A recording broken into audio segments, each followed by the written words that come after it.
But hey, here we are, episode 29, the Rasul Douglas episode. I don't think we're gonna be talking about Rasul Douglas today, but we might. He might come into the conversation. I mean, he's already popped into the conversation already. Wasn't anticipating it, but are there any other good 29s that you like from the past or? 29. I don't recall off the top of my head. Tough one. Mm-hmm. It's a tough one. I'm trying to think here. Yeah. Rasul, I can't even remember. That's what I'm saying. I don't even remember another 29, honestly. Yeah, I can't even remember another 29. I'm just trying to look it up real quick. Yeah, go ahead. You got some time. I don't even think there's like a notable guy that wore 29. There has to be, right? At least one. You know what I'm thinking? Nope. Like I'm thinking, like Sam Shields was 32, right? What was Sam Shields? 31? 37. 37, right? That was crazy. 32. Mm-hmm. 31 was Harris, right? Harris for a while. 31. I think they're mostly 30 numbers. Charlie Brock, in case you know him. No way I know Charlie Brock. No. Jug Earp. Nope. Don't know that guy either. Look, man. We don't know these guys. Darling, Joe Laws. I can't even believe this is a real article that I'm reading right now. Look, man, we don't know these number 29s, but hopefully 29 Rasul Douglas will go down. But we do know Tom from the Green Bay House live from Wisconsin. Welcome back to the show, man. I am, of course, your host, Godchild the First. Man, what's packing? Episode 29. Look, we got to finish up our superlatives, and look, I don't want to waste too much more time because who knows how long the rest of the superlative list can go. So we're gonna jump right into the superlative list before we get into the other topics because this is something that was held over from last week. And but a quick reminder, as Jay-Z once said, gotta give you a reminder. Okay, last week we had the Prove It year. Okay, I believe you went with Alan Lazard initially. Then I gave the good Savage argument, and I don't know if you like officially changed your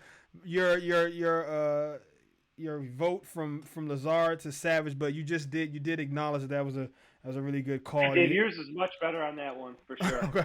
I did change the vote. Okay, I think we should actually vote on both of ours to see who we would go with. And I would change from you got me. I would change from think Lazard you should put to that up. Savage for sure. You've got I think you get way more engagement.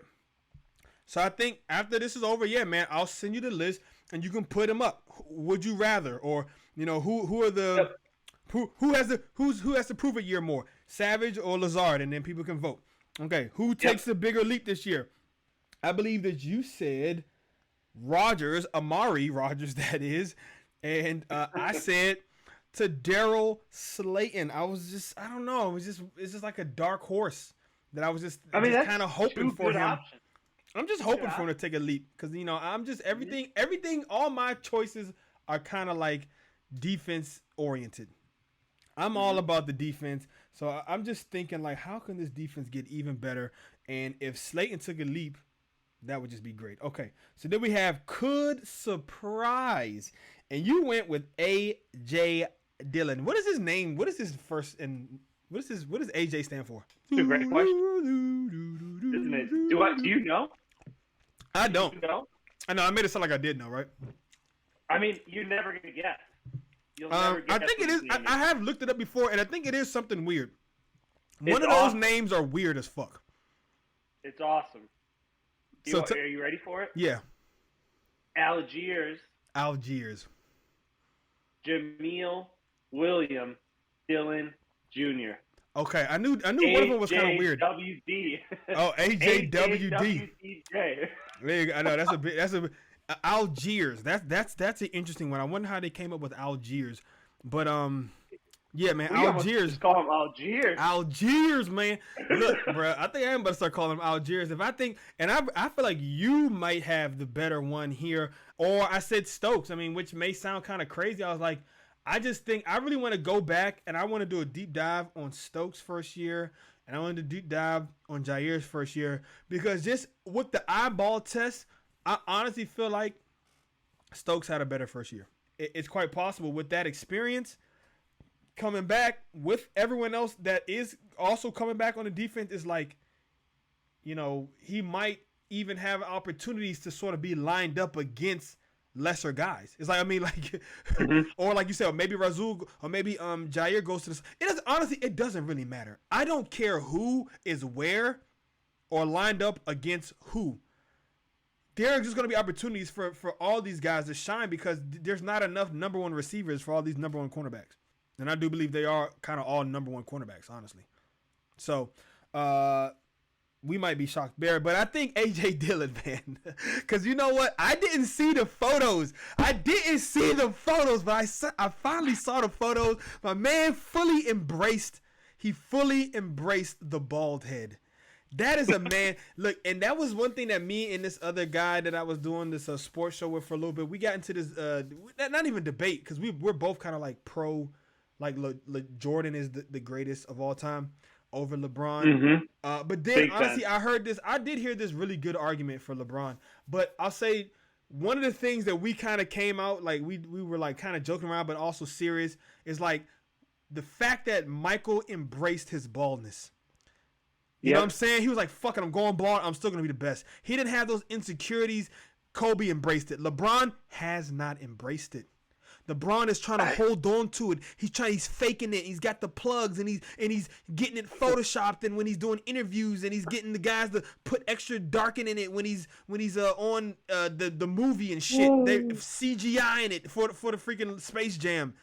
Jordan said, nah, man, guess what? I don't care about how bald I am. Guess how great I am. I don't think LeBron looked great with a bald head. Like MJ. Doesn't matter. It doesn't matter. You know why he won't look great? Because he won't embrace it. First of all. Second of all, because he's too worried about it. It's too in his head. You can't be that great and have an insecurity about being fucking bald, bro. You're a freaking Greek god in the flesh, and you care about being bald? Yeah, it's tough. Look at me. I was thinning at 19, man, and I saw it on Dylan, and I was like, dude, no. Honestly, I think that little, like, in between bald, I'm keeping it, I don't care. Like, some guys pull it off. They're like, I really don't give a fuck. But Dylan, he's a young dude. He's in the NFL. I think he kind of does care about his appearance a little bit, and I'm sure his wife probably did, even though she knows, he's a stud and he's about to get paid, and she's like, fuck it, I don't care either way. But I'm sure she appreciates it much more with it gone, the sleek, the mean, lean look. And I'm telling you, when I seen it, I was like, oh yeah, he's ready. Look at the picture I just sent you on IG. Look at the picture I just sent you. This man is ready to embrace the pain. And I'm not talking about the pain that he's going to be feeling. I'm talking about the pain he's going to be dishing out. Yeah, I've seen this photo. Yeah, look at this photo. This is the photo, guys. This is the photo, right? That is the photo that just kind of monster. Yeah, those thighs. Honestly, they look like you ever there was this game when I was younger, Double Dragons and Battletoads. You ever played that game? You ever heard of that game, Double Dragons and Battletoads? Shout out to anybody listening who knows what the fuck I'm talking about, Double Dragons and Battletoads. But there was the toads of the Double Dragons and Battletoads part of the game. The toad creatures you could play as, they had these, toad-like bodies, and toads got big legs. They hop and shit, and they could do this thing where their leg and their foot would get really big with like a special move, and you would just kick the shit out the person. And I mean, that, like, when I see his leg like this, that was the first thing that kind of came to my mind. It almost looks cartoonishly big. It's crazy. Yeah, I mean, it's insane. He looks like a T-Rex. No, yeah. Literally a Tyrannosaurus Rex running down the field. Tyrannosaurus flex on that ass, because he is about to be. I think, honestly, I even sat down and watched some AJ Dillon highlights from last year. I'm like, you know what, Tom might be onto something. And I even kind of came to it a little bit last week when I was like, you know what, maybe AJ Dillon, man. And now that I see that he's like, in all seriousness and kind of jokingly a little bit, but like, now that I see he's like shaved the head and he's got the wife. I mean, I don't know. He just seems like, you know what? Yeah, he's ready to go. We got Stenovich. calling the plays now, or like just helping design the plays and shit. And LaFleur's background, I mean, LaFleur, he's a run the ball guy. So this I think yeah, Dylan could be surprised this year. Any fantasy sleepers, running backs you're looking for, I think Dylan could be the guy this year for sure. Even though Jones is going to get his, but Dylan could surprise. I think he could surprise. I see a lot of top 10 lists on running backs in the NFL, and Aaron Jones is like consistently a 7, 8, 9 type guy. It seems like. And then I think to myself, if Aaron Jones is like a 7, 8, 9, where do they have Dylan? Like probably like 20th or some 17th. I just don't believe that Dylan is not a top third type running back in the NFL. I just don't. Which is why I'll just jump ahead. I'll skip ahead one little notch. Hold on. Don't look. Come on, man. Come on, have a little self-control, man. You couldn't wait to bust that nut. God damn. Have some self-control. Jeez Louise. Got all worked up. We're almost there. New key additions. I said Walker or Reed, but you went with Bisaccia, and I actually love that. And I think I'm gonna I'm gonna go with Quay Walker, new key additions. I'm just gonna go with Quay Walker. But you said Bisaccia, and I love the fact you went with Bisaccia. Okay. Genius. I mean, I love the we fence and the one play mentality. I'm all about this. I might make me a Bisaccia jersey or some shit. And now we have the top 4. See, that wasn't even that long, man. Oh, we just had 2 more things, 1 more, and now we have the top 4. We have the best player, most underrated, most overrated. And those are the top. I thought it was 4 because I included the title. I'm just reading like an idiot. But I'm going to say the best for last. See what I did there? And we're going to go with, who do you think is the most underrated Packer coming into this year? Who do you think well, is the most underrated Packer? Given how quickly you just couldn't wait to just jump the gun and how infatuated you seem to be with the legs of one Mr. Algiers. You think A.J. Dillon is the most underrated Packer in 2022? It has to be. Has to be. Okay. This guy's a top. I said it all along. Okay. Top 5 running back in the NFL. You think he's a top 5 running back? I do. I really do. How can he be top 5, man? I mean, look, I'm not necessarily disagreeing or agreeing. I'm just asking for the evidence. He could be, and this is.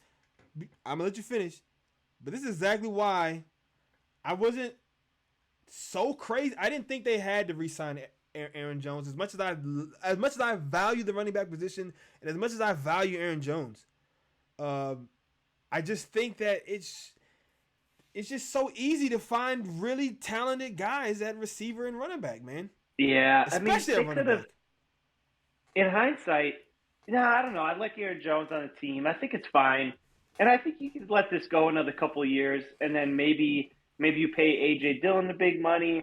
You let Aaron Jones go after a couple of years because he's already like his contract's balloons or something when his cap he becomes kind of like a cap casualty maybe. Yeah, and then they can backfill that, figure something out. But A.J. Dillon's here to stay.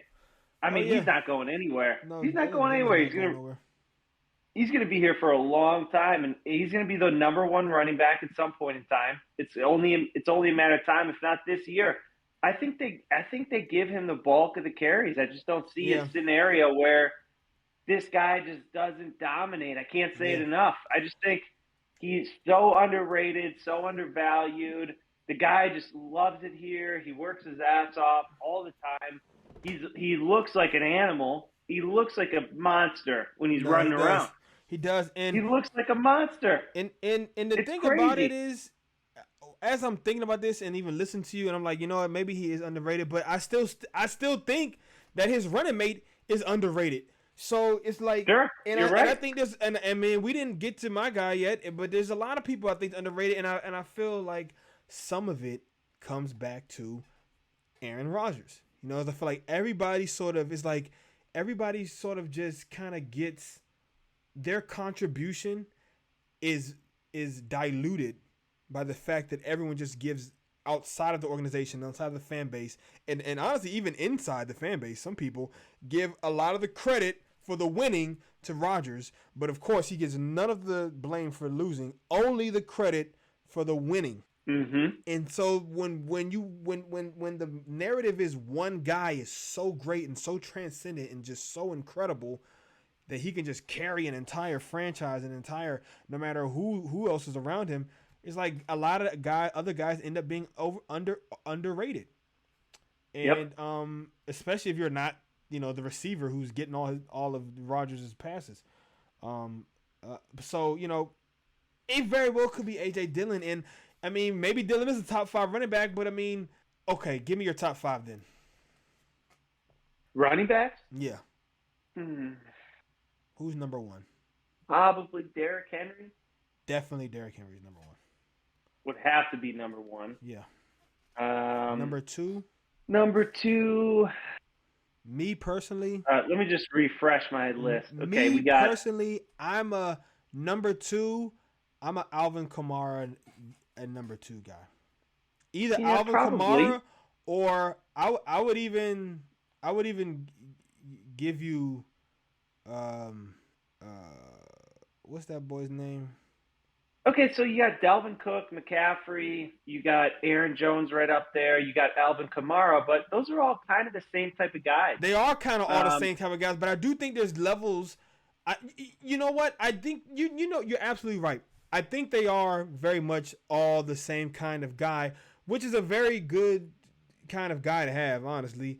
It is. I do think that Kamara is the best of those guys because I think he has the most unique skill set when it comes to his running style and his balance and his lower body strength. I think it's just unlike anyone else's in the NFL. So that's why I put like he's kind of almost like a power back like Derrick Henry, but not quite. But you know what I'm saying? And he's got the passing and the catching, and he's very versatile. So I put Kamara 2. And I have said for the past 3 or 4 years that I think that Aaron Jones is just as talented as Dalvin Cook and McCaffrey, but he doesn't get nearly the attention or the carries or the targets as either of those two dudes. And you can look at it since they've all been in the league. He's always like they both of them always like double him in total targets and shit, like, or not double, but it's like 1 year I looked at it like McCaffrey had 100 total touches, like 40 more receptions and like 60 more receptions or 60 more carries and 40 more receptions or something crazy like that. So it's like the workload is just so different. And then I also really like the guy from Cleveland. Chubb. I really, really like Chubb too. So I would actually put Chubb Jonathan 3rd. And I don't watch enough Jonathan Taylor, but I know he's doing great things. So I would say he's killing it. So I would say he'd have to be 4th. If I'm making my list right now, I've got Henry, Kamara, Chubb, and then I would say, okay, you want to go JT, okay, but then for me, I would put Aaron Jones there over Cooks for sure. If you want to make a strong argument for McCaffrey, I might give you that, but I would then say that Jones belongs right after him. But I would say Jones would be 5 then. And so then, by your standard, you're trying to tell me that you think Dillon is 6, or maybe you want to swap him out. You want to say I think it could be. And the only thing is for me, even when I was watching Dillon's highlights, and maybe in his 3rd year with more carries, more confidence, he gets more in the rhythm. Maybe he'll start to break some of these just by kind of having the juices flowing and everything like that. But there were too many times when I'm watching, I'm just like, the difference is Aaron Jones scores here to me. Yep. And that's one thing that you can't take away from Jones is he's got game-breaking speed. He's got multiple 60-plus yard touchdowns in his career.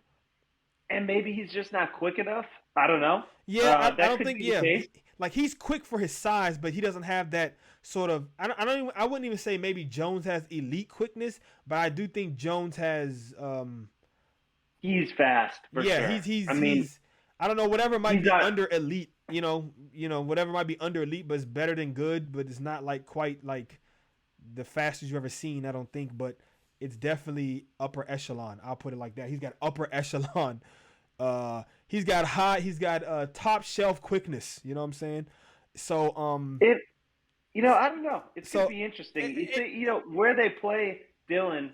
Are they going to play him out of the screen game? Yeah. Are they going to swing him out? I really think it's going to be a lot of screens. Because, I mean, he reminds me, and I was thinking about this because we were talking about his comp. He almost kind of gives me like a little bit taller Jerome Bettis vibes. For sure. Kind of gives me some little bit taller Jerome Bettis vibes. And I don't think Jerome Bettis gets enough credit for he was like in his era like that he had a stretch, man. The bus. Oh, he's dominant. Boy, he was chucking famous. He was a chubby little bastard, but man, he was getting it though. He was getting it, man. He was chucking people, man. The bus, man. That was a good one, man. The bus, Jerome Bettis. I even like that. He's got a running back name, Jerome Bettis. The Bettis bus. Okay, so we've got a lot of love for Dylan. I'm starting to come around to Dylan as maybe being the breakout person on offense. The person just takes people by surprise. But still, I will remain true to myself as I have picked defense all throughout my superlative list. I'm going to say that my most underrated player in 2022 is Adrian Amos. Ooh.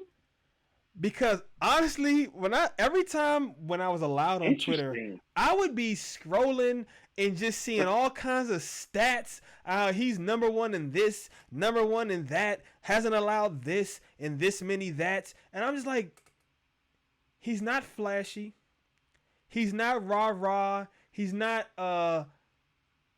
sombrero hats and jewelry. He's not, flashy cleats. He's not, look at me strutting on the runway when I'm coming into the stadium. But God damn it, he's consistent. He's a solid tackle. I think they said he ain't missed one tackle last year or something. He's always in position. He doesn't have, he's a little more athletic than you think, but he doesn't have that rare athleticism to just make every single play. But because he's so smart and consistent and he just has so many things together, he makes more plays than you say, like, oh, you're like, damn, this is why he's underrated. Because he's making all these plays. He doesn't have all of the flash and pizzazz, and no, he's not going to get 7 interceptions and return 3 for touchdown. But he's going to knock balls out. He's going to make sure tackles. He's going to put guys in a good position. He's going to break up passes. He's going to be in position to get tips. He's going to tip the ball. And I just feel like we don't really give Adrian Amos, I know I damn sure don't give him enough credit for what he has done in the back end of this defense. And like I said, he's really, I wouldn't say he's pulling dead weight in Adrian Amos, but in Darnell Savage, but he's definitely, I think he's kind of covering for him. And,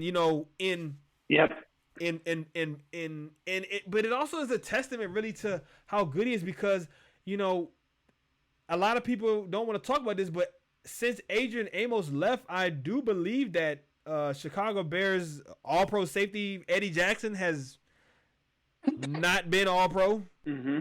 So it's like, how much of Eddie Jackson's success was attributed to just the really, I want to say almost great, play by Adrian Amos, man. And just, what he can do in coverage and how he's just like not a lot. I feel like that's what you really need your safety to be that safety valve. You know what I mean? Like, got to come up, make the tackle.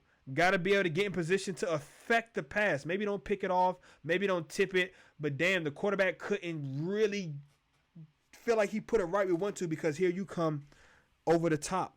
Here's an interesting stat for you. Since 2019. Okay. I love these stats. Amos has played a snap percentage of 98.3%. Right. And he doesn't come off the field. You know what I'm Aside saying? from Aaron Rodgers, nobody is even close. And this is just on the Packers, right? Big Mike McCarthy used to say it's all about availability. Availability is the best accountability. Right? Availability is the best ability. People do say that. He's always available. It's that 2019, 4 years now. A guy that almost has basically played every single snap. And I bet you some of those other stats are just like, those blowout games and shit like that, or stuff like that, or the fact that they were sitting people late in the seasons and stuff, not playing all the games.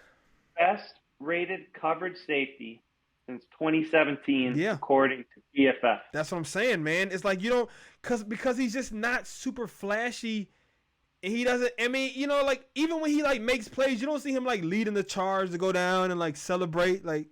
That's a Zadarius thing. You know what I'm saying? That's kind. Even I feel like even Ja would be getting on that more before or Savage or Razul. Like any of those guys, all those guys are a little more flashy than Amos. He's just going to pick the ball off. He might do a little bump heads or something and then just going jog it off. He ain't like, come on, yeah. At least I don't know. I don't remember him doing that to me. No, I don't. He's low key. He's low key, man. He's even on Twitter. Even when I follow him on Twitter, sometimes he'll say stuff. Sometimes he'll just give little kind of not whole thoughts, just pieces of it or whatever. It's just he really is low key, man. And I just think it's great to have all kinds of different personalities in locker rooms, and I just think sometimes those understated ones get underrated. So, bada bing, Adrian Amos. But I feel like honestly, good choices, man.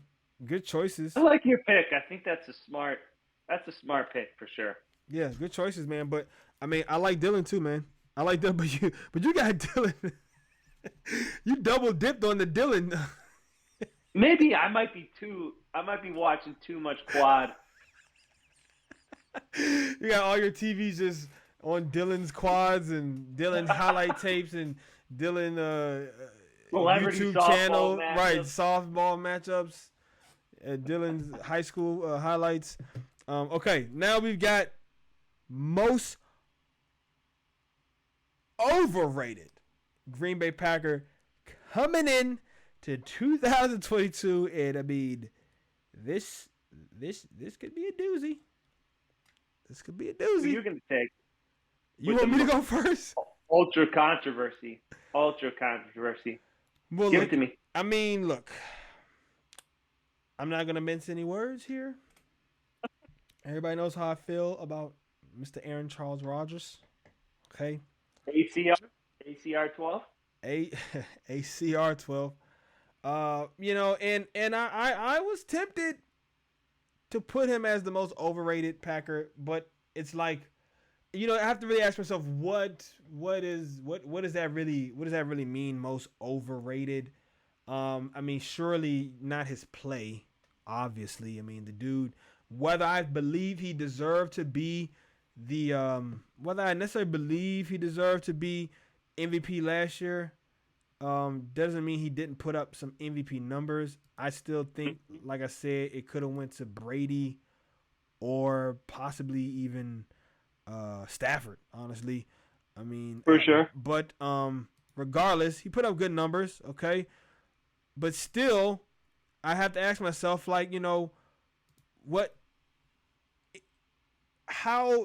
how much success he is attributed for, how much of the success that gets attributed to him, is he really responsible for that? And does he not get enough, like I said, dissection and blame, or whatever you want to call it, accountability, credibility, whatever you want to call it, whatever words you want to use to make you feel better about it. But I don't think he gets enough of that for the losses or for the bad stuff that he puts on film. It's like when he puts bad stuff on film, people are just like, they don't see it. And I just feel like maybe he's a little overrated. But then I started to really think about it because I was like, I don't want to be so obviously an Aaron Rodgers hater, even though people say I'm a hater. And maybe I am a hater. Aaron Rodgers hater. And maybe that's okay. But I started to think, the only other name that I could think of, and I was really trying to think who could be the most overrated player. Who really could be the most overrated player? And this is a little unfair because he's coming off an injury. But I was thinking Robert Tonyan. That's very interesting that you would pick him. I think now he might come back completely off injury, and I hope he does, and I hope he can kind of return to himself. But you really think he's rated to begin with To be overrated, you got to be rated. I don't even know. And you gotta and that's what I'm saying. Are we talking like in the fan base? Are we talking about in the eyes of the media? Because in the fan base, I really feel like the fan base was all up Tanyan's ass. And I was kind of one of those people. I was like, oh, he's from the same school as Kittle, and he trains with Kittle, and he's wearing the same number, and he had that one game where he had 3 touchdowns, and I was like, man, this motherfucker about to blow up. I really thought he was gonna blow up, and I mean, he kind of was.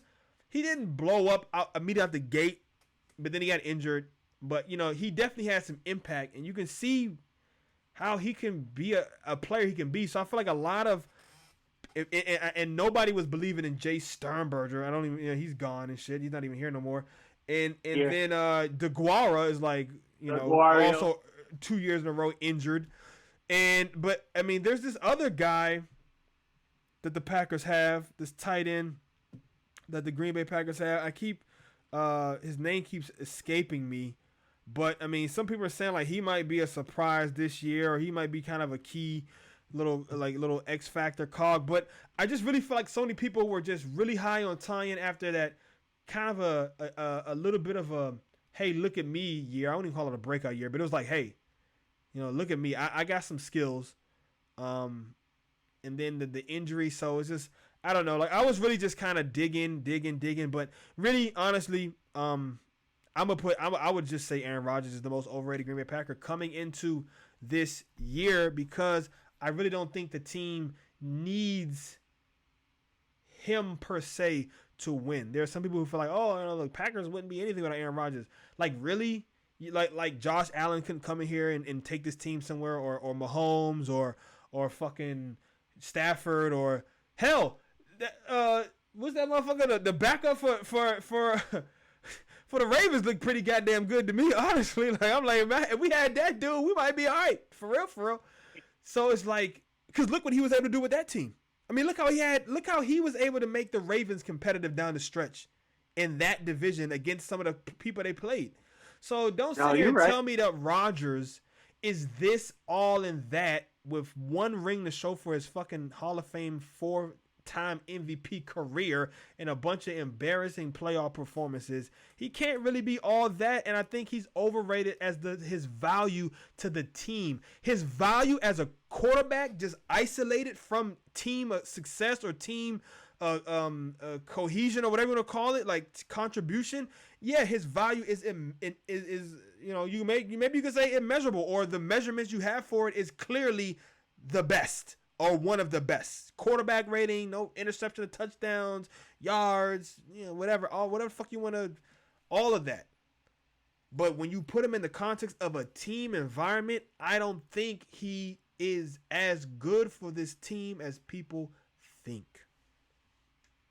So that's why I say he's the most overrated Green Bay Packer coming into 2022. Do you, sir? Do I think Aaron Rodgers is the most overrated? No. So who would be then in this case? Christian Watson. Christian Watson? He hasn't even laced him up. Exactly. Oh, gosh. Oh, boy. You're going to be hard on Watson, man. I can tell right now, man. He better not drop fucking ball, or Tom's going to have his jersey roasted in the fucking open pit.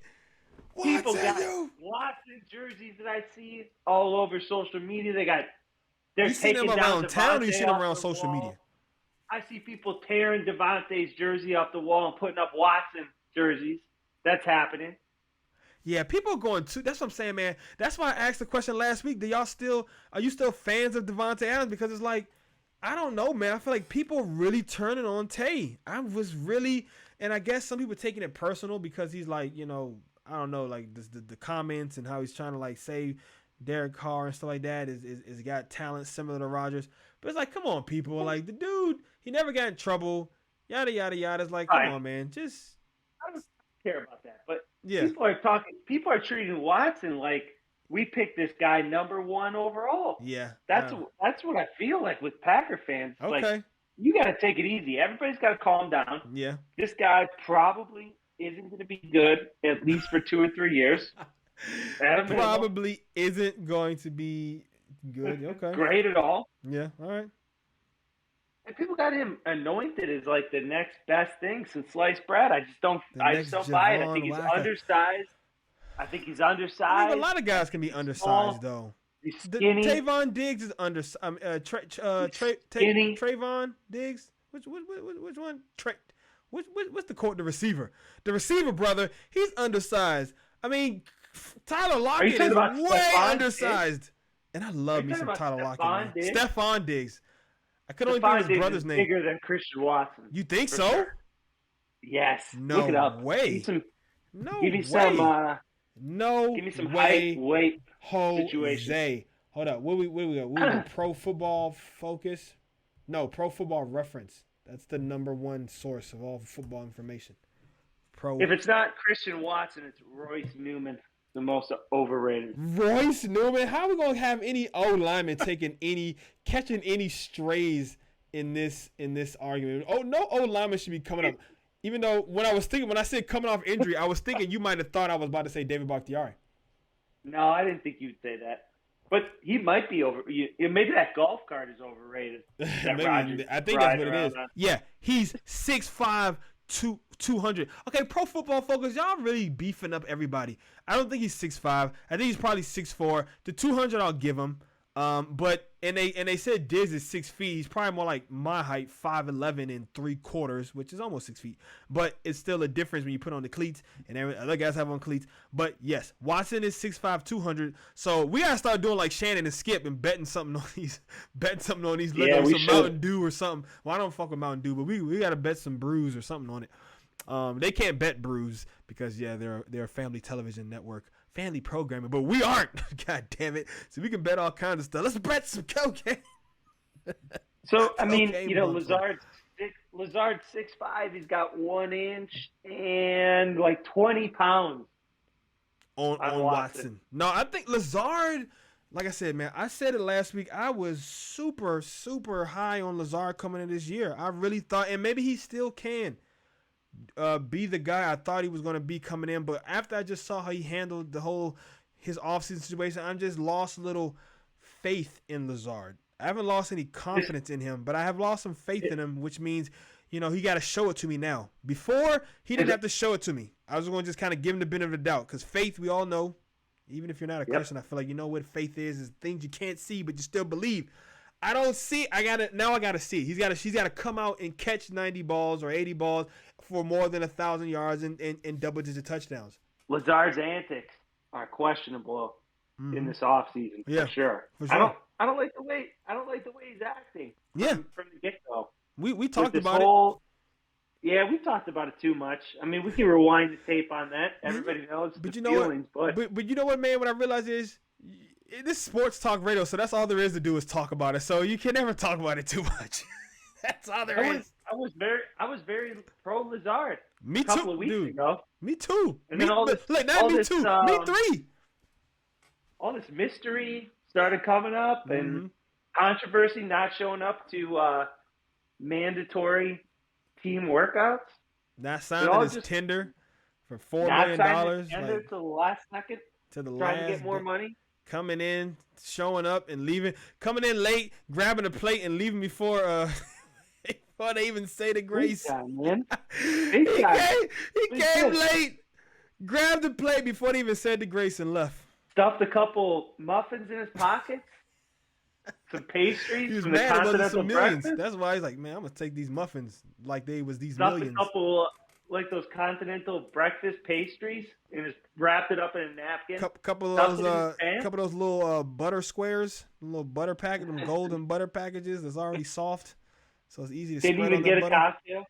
Yeah, didn't even walk in. So yeah, man, I we're both on that same Lazard train. So I mean, that's interesting. You said, I said Rodgers. You said Lazard. Lazard is your most overrated green. No. You didn't say Lazard. No. You said Watson. We just were saying that. You were saying that you don't think that Watson. There's no way he's number 2 on the depth chart. Yeah, I mean, this is going to be I haven't been this intrigued or uncertain about the Green Bay Packers receiving room since, I don't know. It was headlined by Javon Walker. You know what I'm saying? Like, ever since then, really, I mean, it's kind of been, we've had, ever since we got Driver, it's It's been good to go. This is going to be interesting. What the hell does Sammy Watkins have left in the tank? Can he stay healthy? How many games can he play in? Right. Does Amari Rodgers take a leap? Watson, can he give us anything? Like you said, Lazard, does he just say, I may have been fooling around in the offseason, but it's game time now. I'm locked in. What might be good from Romeo Doubs? So it's like, as scrutinized and as kind of uncertain things are, I think there's a lot of talent though. I think there's a lot of talent and size and variety. Lots of different body types, but they're all kind of big and fast to a degree, or bring some aspect of physicality and speed and combination of those things. I mean, Lazard, he's not really necessarily fast, but he's definitely very physical. And I think, honestly, he's really improving as a route runner. I do think he's getting better as a route runner in those things. And he's the best blocking receiver in football. It's going to be interesting. What's up? It's going to be interesting because it's probably going to be very efficient at times, I would imagine. And it's probably going to be painful in the fact that you're going to get rookie wide receivers or guys that have only played with Rodgers for a couple of games, probably dropping balls down the field, dropping balls in the end zone in a close game, going over the middle and running the wrong way. I mean, it's going to be... this could be Rodgers going back to leading the league in throwaways again. Yep. When he's just doesn't like it, he's like, oh, fuck, I'm not throwing an interception. I'm not throwing it here. I'm just going to throw it away. It could look pretty bad for a while. Or maybe, who knows? Maybe someone does step up, or I was just thinking, like, realistically, who you think is going to be the touchdown leader on this team? The go-to guy, the red zone target, the third and whatever target. I mean, third and long, third and 3, third and gotta fucking have it. We're going to Adams. Who was that person now? Probably Lazard. Lazard? Or is it a run? Is it like 3rd and 3? Yeah. 2 years ago, we're going to Adams he's going to win off the edge. He's going to win off the release, and we just trust him. And Rodgers, we putting the ball in Rodgers' hands, and we're trusting Rodgers to put it in Adams' hands. But now it's like, shit, maybe we don't even throw it. Maybe it's like, yeah, we're running. And if we don't run, it's going to somehow go to the running back. Maybe on a short pass. Or maybe they get more creative. Wouldn't surprise me if Cobb had like 7-8 touchdowns this year. I forgot all about Cobb. So I mean, this seriously, like in this conference, like just in this moment, I forgot all about Cobb. So like, there is actually a lot of talent. I mean, like it's a little There's a lot of question marks. There's some question marks like with Watkins, with like the health and stuff. There's some question marks like Rodgers even said. We got a lot of potential, not a lot of production. There's even some question marks in production with Lazard, and like you said, you got the 2 rookies, and then you have like Amari Rodgers. There's question marks. Honestly, there is no really good, and even Randall. It's like can he stay healthy again, and can he just produce more somehow? Like so, I mean, there's a lot of question marks in this locker room, but at the same time, I don't know if it's been this. Is it also like one of the deepest wide receiver rooms we've had in a while? Like at the same time where it's as questionable, it's also like, well, if everyone kind of lives up to their potential, could it be deeper? No, it's not going to be deeper than 2011, but could it be like as deep? It'll never. Maybe not as good across the board, but as deep. Because the thing, a lot of times in the NFL, and what made the Packers so unstoppable that year offensively, unless you're just counting that one game against the Giants, but what made them so unstoppable offensively is like when we decide to go 4 and 5 wide, you just don't. Our 5th best wide receiver is like almost by law going to be better than your 5th best cornerback. Or some fucking linebacker that has no business being in coverage on a mismatch. So successful. So while it may not be as good across the board talent-wise, is it deep? As deep? Where it's like, you know what?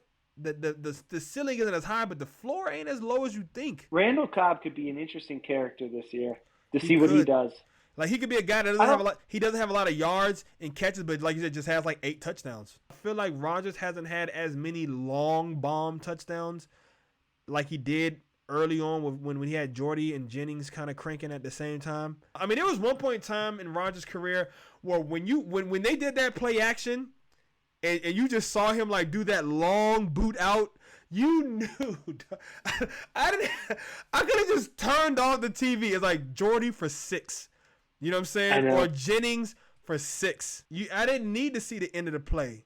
When they did that play action and the cameraman is kind of like gets tricked a little bit and then goes back to Rodgers as he's like booting around and he just stops his feet and sets up. You knew when that camera got to where that ball was going, it was going to be Jordy Nelson or Greg Jennings on the other end of that thing for 6 points. In 2011, Jordy Nelson had 1,263 yards, 15 TDs. Greg Jennings, 949 yards, 9 TDs. That's tandem production right there. Jermichael Finley had 767 yards and 8 touchdowns, which is actually pretty shocking. Yeah. That he was just one touchdown short of Greg Jennings. But, I mean, think about that. And you said how many yards? 767 yards. And yeah, I mean, that's honestly a lot of yards, you know.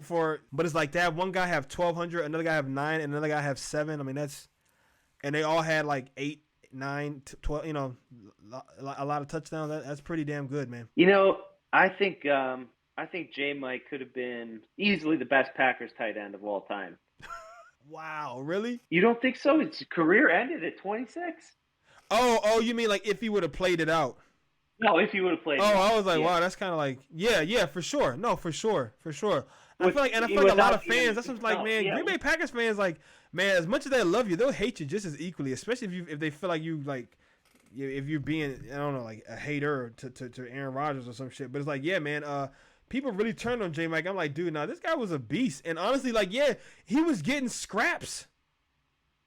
That was him getting scraps and not really being Rodgers. He was like his least favorite target of all those guys, because he was the guy that was like the least up his ass and like trying to like be like, oh, Aaron, you want me to tie my shoes like this, and you want me to like brush my teeth like this, like fucking like everyone, all those other guys was like so far up Aaron Rodgers' ass, like, tell me how to do everything, Aaron. And Jermichael was like, look, man, just give me the ball. Fuck, like, I'm open, bitch. And if I'm not open, throw it anyways. I'm 6'8" or 6, fucking like 240 pounds. Like, just throw me the damn ball. Like, I'm open always. Yeah, I just can't think of a guy that was as talented as he was. What a shame. And this is crazy. Like, this conversation took up the entire podcast, and we still didn't get to the last topic, to the best player on the Green Bay Packers 2022. And let's get to that. Let's get to that because the tight end discussion is an interesting one, but we do need to wrap this up. The superlatives, and that is the very last one. Who is the best player coming into 2022? Or, I mean, this is almost like the NFL Top 100 list. Is like, you could even take this as like, who's the best player from like for this season, or like who you think the best player would be based on last season, which is how I always felt like the Top 100, which is how they kind of do the top. Anyways, it doesn't matter. Top 100, but that'll be interesting to see how many Packers end up on the top 100, and we can talk about that as they do that in the weeks. I do like the top 100 list, especially now that they're getting more like notable players to be involved in it. But yeah, man, going into the year, I don't know how did you look at this? How did you sort of figure this out? What were your criteria, or what were you thinking? What was your thought process going into this decision to say, okay, who is the best Packer in coming into 2022? This is the best Packer. Ready? Aaron Charles Rodgers. And I want to talk about that, man. I did write that down. I wrote that down. I said, man, Aaron gets new ink. That's dope. I'm so wild. The concept that went into this idea for this tattoo, and just, you know, I don't know, you know, just him being like, yeah, that's what I want, and the artist he chose, and just the execution, that shit is amazing. I don't know, what does it mean? It's his birth chart. It's definitely his birth chart. I've recognized some things. I'm assuming he's a I'm kind of into astrology, so I mean, based on the fact that he did that, I'm assuming he's into astrology.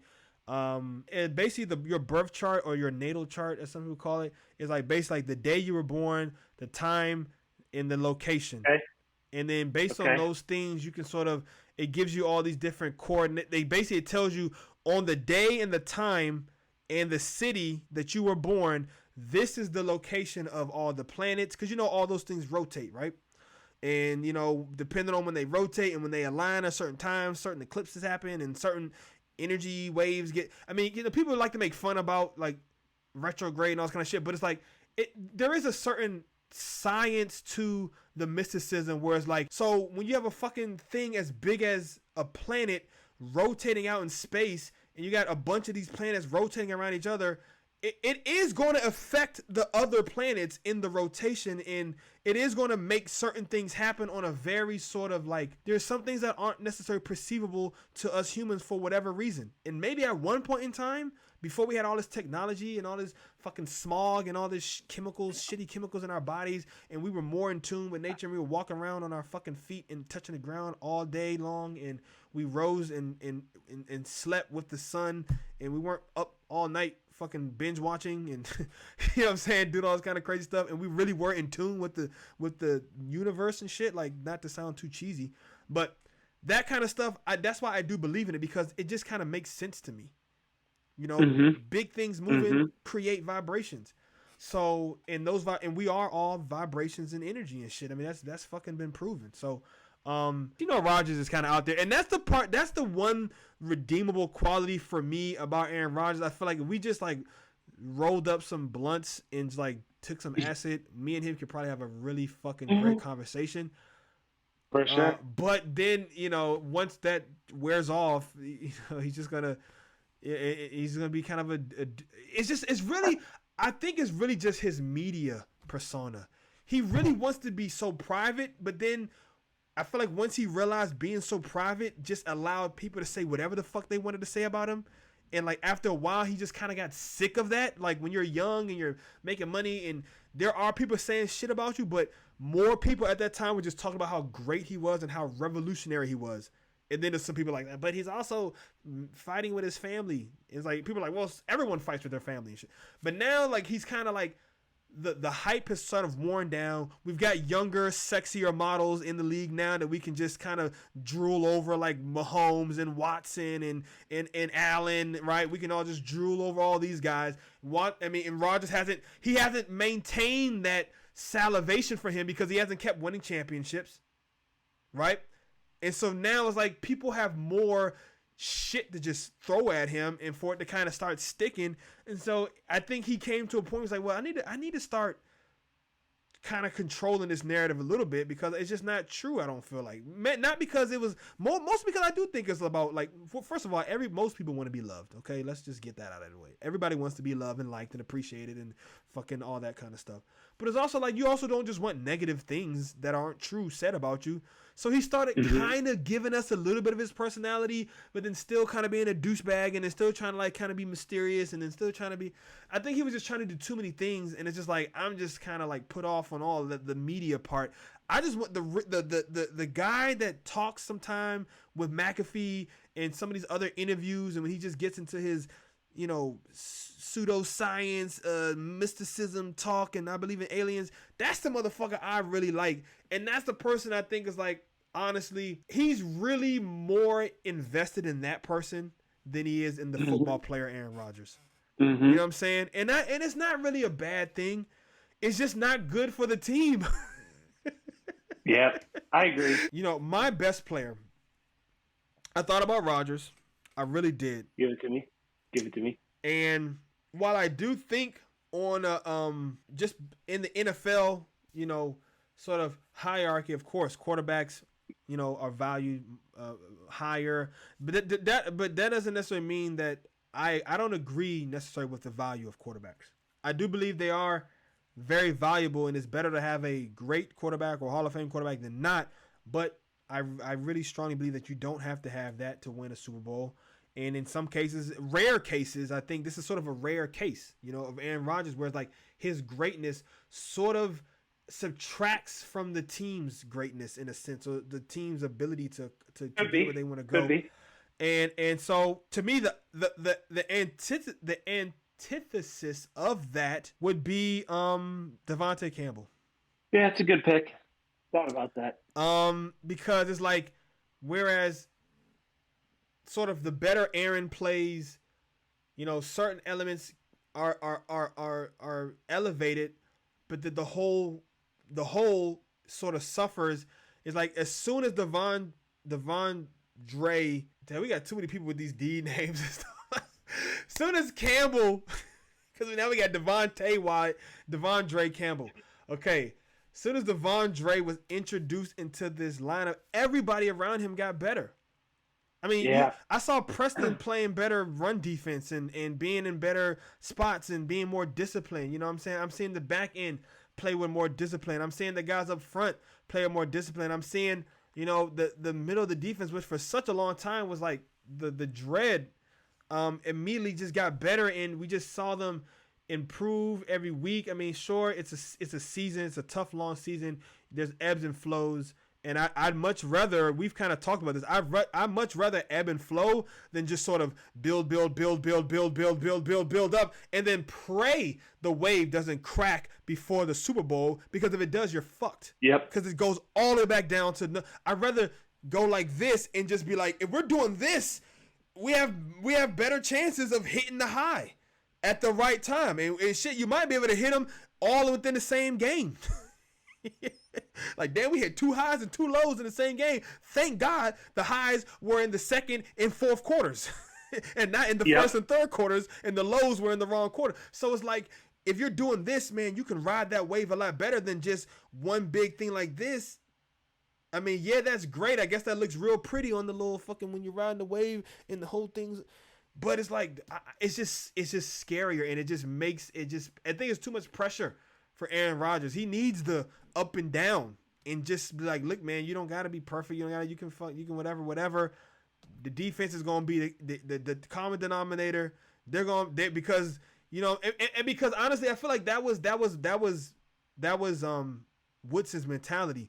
It's like, yeah, I know this kid can ball, but he's young. Mm-hmm. So this is my team.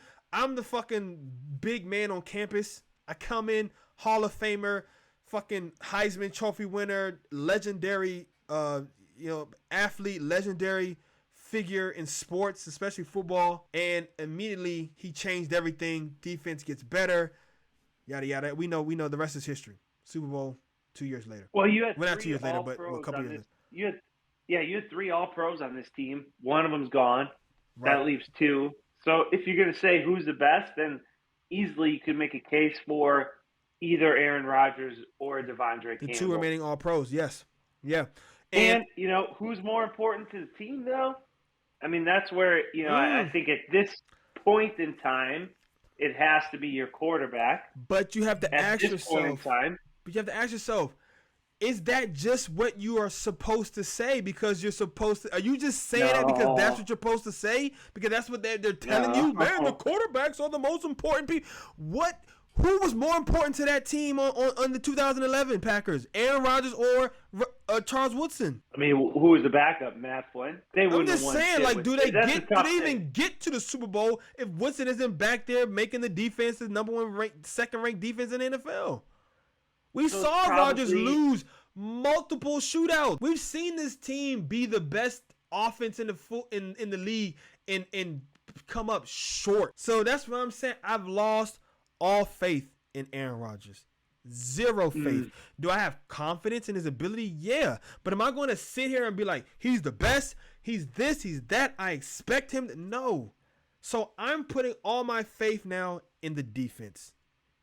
Interesting. And Devon Dre Campbell and Devontae Wyatt and Adrian Amos and Eric Stokes and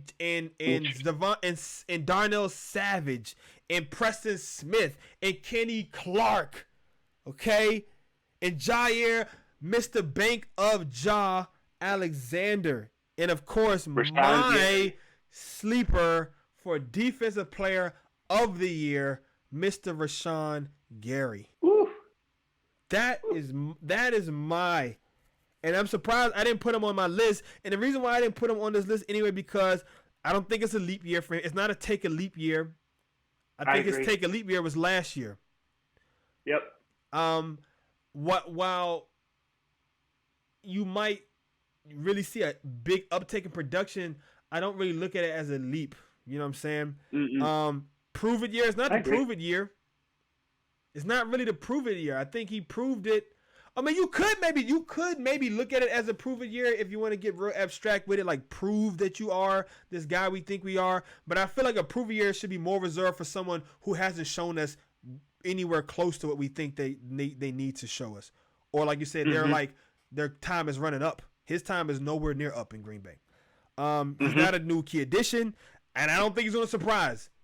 And that's why, like, some of these ones is like, okay, are we talking Packers fans or are we talking league-wide?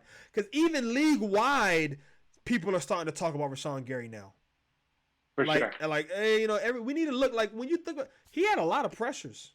He had a lot of this. He had a lot of that. He was highly rated. We saw that. I showed you. He was only behind Garrett and T.J. Watt with win rate at over 20%. So I don't think he's going to be a surprise like that. Is he the best? That's something you got to show me. Devondre Campbell showed me by going out and saying, yeah, I'm the best linebacker in football. Okay. Overrated, underrated? I don't think so. I think he is properly rated as a guy who can be the best player on this defense and the best player in the NFL, and I think that's a properly rated place for him. So that's why he didn't show up on the list for me, even though, like, I'm putting a lot of eggs in the Rashawn Gary basket because I just really believe in his talent, but not just that, his mindset. He's the only guy that showed up for every little thing. We know he works hard. The way he was talking in his interviews about how he was so... To me, he had the best game of anybody in that San Francisco game, and yet still he was talking like I could have did better to help the team win. And then not only that, when you hear him talk, when they asked him, and this is maybe the most impressive thing I've heard all season from a Packer player, but when they asked him, what are your goals, the first thing he said was getting to the Super Bowl. He didn't even talk about individual goals. Yep. I don't even know what Rodgers would say. I don't even think Rodgers would say that in such an emphatic way. He'd probably say something like, well, first thing I gotta do is win 10 games, get to play. Nah, man. Super Bowl. What's your goal? Super Bowl. And I really think he's gonna. I hope all of that for him comes true. But I still went with Campbell as the best player on the team because defense wins championships. And if it came down to it and I had to pick one side to win the game for us, it would be the defense. You said, do you want the defense out there making a stop, or do you want to put Aaron Rodgers out there to make a play? Right now, I'm putting my defense out there to make a stop. Interesting. Time will tell. Time will tell. Time will tell. And time is up. Time Ben told me, get your shut it down. Time Ben said it, but I didn't listen to Time, but I did listen to Tom and no one else, because no one else said anything. We had a couple of viewers stop by. It's okay. We love you anyways. We're going to get out of here. Thanks for joining us this week. Tom, anything you want to add or say before we break for the week? Next week should be fun. I think there's going to be a lot going on. You think so? Yeah. Why do you think so? Well, we got Baker we didn't even talk about. Oh, well, yeah. We got stuff. I thought you meant like specifically for the Packers or something, because training camp doesn't start for another, 2 weeks, right? It doesn't start to the end of July. But, yeah, no, we do have a lot to talk about. And some told me that this was going to take the whole show. But, I mean, I love it. I love talking sports, and I think we really broke the list down. I'll send it all to you. I do want you to start, and I'll do it too. I will do it too, even though I don't really feel like I'll get that much engagement, but I will do it too. Let's start tomorrow. Yeah, that's perfect. And we can just post one every day. I don't know, right? One every day maybe. Yep. And then we'll come back with the results. Take notes of all the results. We're giving back next week, and we'll have some extra little fun follow up on that topic. Until the next show, go Pack, go, and remember, the Bears still suck. Peace.